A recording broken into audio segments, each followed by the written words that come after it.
നമ്മൾ രാവിലെ അവിടെ നിന്ന് ഇങ്ങനെ ഇവിടെ ഇൻസിഡൻറ്റ് ഉണ്ടായിരുന്നു പറഞ്ഞിട്ട് വന്നതാണ്. ഇവിടെ വന്നതിന് ശേഷമാണ് അമ്മാവനും കുടുംബവും വീടുകളും ഒക്കെ നഷ്ടപ്പെട്ടു പോയിട്ടുള്ളതാണ്.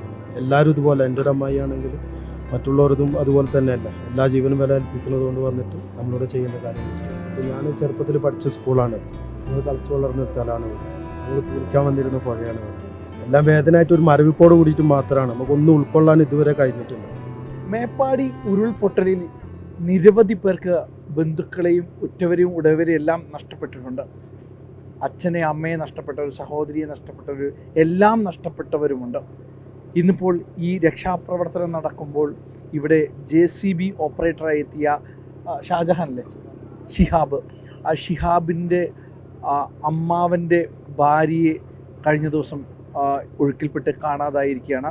ഈ സാഹചര്യത്തിലും ഷിഹാബ് രക്ഷാപ്രവർത്തനത്തിന് നടത്തുകയാണ്. എനിക്ക് തോന്നുന്നു ഷിഹാബ്, അമ്മാവൻ്റെ വീട് എവിടെയായിരുന്നു? ഇവിടെ കുറച്ച് മുന്നേ ആ കടേൻ്റെ ഒക്കെ അടുത്തായിരിക്കും. അപ്പോൾ നമ്മൾ രാവിലെ അവിടെ നിന്ന് ഇങ്ങനെ ഇവിടെ ഇൻസിഡൻറ്റ് ഉണ്ടായിരുന്നു പറഞ്ഞിട്ട് വന്നതാണ്. അപ്പോൾ ഇവിടെ വന്നതിന് ശേഷമാണ് അമ്മാവനും കുടുംബവും വീടുകളും ഒക്കെ നഷ്ടപ്പെട്ടു പോയിട്ടുള്ളത് അറിയുന്നത്. ഷിഹാബിൻ്റെ തറവാടായിരുന്നു എൻ്റെ ഉമ്മാൻ്റെ വീടാണ്. അമ്മായിയെ മാത്രമാണോ? അമ്മായിയെ മാത്രമാണ് ഇപ്പോൾ മിസ്സായിട്ടുള്ളത്. ബാക്കി എല്ലാവരും സുരക്ഷിതരായിട്ടുണ്ട്. പരിക്കുകളോട് കൂടിയിട്ട് ഹോസ്പിറ്റലുണ്ട്. അമ്മാവനും വീട്ടിൽ എത്ര പേരുണ്ടായിരുന്നു? അവിടെ അമ്മാവൻ്റെ 3 ആമക്കൾ, അവരുടെ വൈഫ്, കുട്ടികൾ അങ്ങനെയൊക്കെ ആയിട്ടുണ്ട്. എല്ലാവരും സേഫാണ്. ഇപ്പം ആ വീട് പൂർണ്ണമായും നശിച്ചോ? വീട് പൂർണ്ണമായിട്ടും നശിച്ചു, ഉപയോഗിക്കാൻ പറ്റില്ല, ആ കോലത്തിലായില്ല. അതിൻ്റെ താഴെ 2 മാമന്മാർ കൂടെ ഉണ്ട്, അവരുടെ വീടുകളൊക്കെ പൂർണ്ണമായിട്ട് നശിച്ചു. 2-3 മാമ, ടോട്ടൽ മൊത്തത്തിൽ 4 മാമന്മാരുടെ വീട് ഇവിടെ തന്നെയാണ്. ഇവിടെ ഇപ്പോൾ രക്ഷാപ്രവർത്തനം നടത്തുകയാണ്. ഈ ജോലിയിൽ 2 ദിവസമായി തുടർച്ചയായിട്ട് 2 ദിവസമായിട്ട് തുടർച്ചയായിട്ട് രക്ഷാപ്രവർത്തനം തന്നെ. ഇന്നല്ല പാലങ്ങളൊക്കെ വന്നിട്ട് അതിലൂടെ ബോഡിയൊക്കെ കൊണ്ടുവന്നു. മിഞ്ഞാന്ന് തൊട്ടിട്ട് ബോഡി ഫുള്ള് റോപ്പ് കെട്ടിയിട്ട് ഇതിലൂടെ കടത്തുകയല്ലേ ചെയ്തിരുന്നത്. പിന്നെ ടൗണിൽ ഞങ്ങൾ വന്ന സമയത്ത് ടൗണിൻ്റെ എൻഡ് മുതൽ ഇങ്ങോട്ടേക്ക് ചളിയാണ് ഉണ്ടായിരുന്നത്. അതൊക്കെ ഡോസ് ചെയ്ത് മാറ്റി ഇങ്ങോട്ടേക്ക് യാത്രായോഗ്യമാക്കി മാറ്റി. അതിനുശേഷം റോപ്പ് കെട്ടി ഡെഡ് ബോഡി ആയിട്ടും ഇവിടുന്ന് അങ്ങോട്ടേക്കുള്ള റെസ്ക്യൂവിൻ്റെ സാധനങ്ങളും ഫയർഫോഴ്സിൻ്റെ ഉദ്യോഗസ്ഥരൊക്കെ കൊണ്ടുപോയതും വന്നതൊക്കെ റോപ്പ് കെട്ടിയിട്ടൊക്കെ ചെയ്തത്.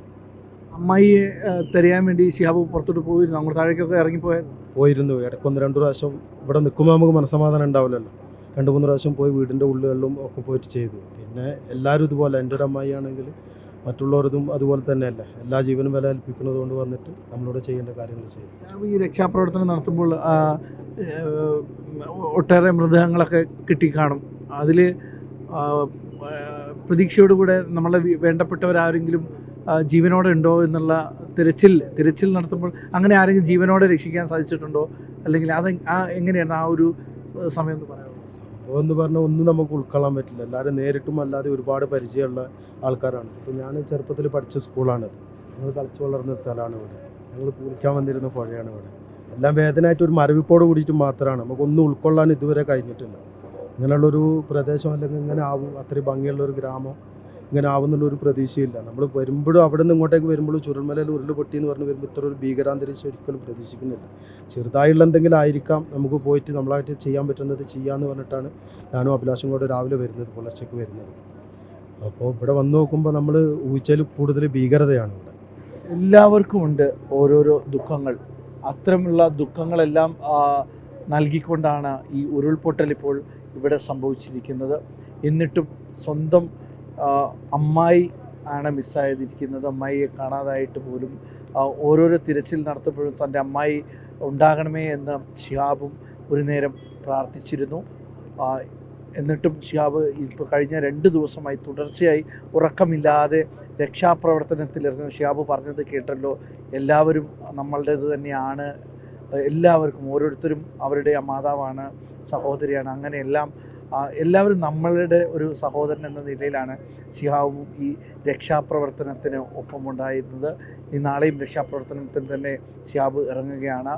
വീഡിയോ ജേർണലിസ്റ്റ് ഷബീർ വടക്കേങ്ങരയ്ക്കൊപ്പം reporter Dileep Devasya, in reporter, team Wayanad.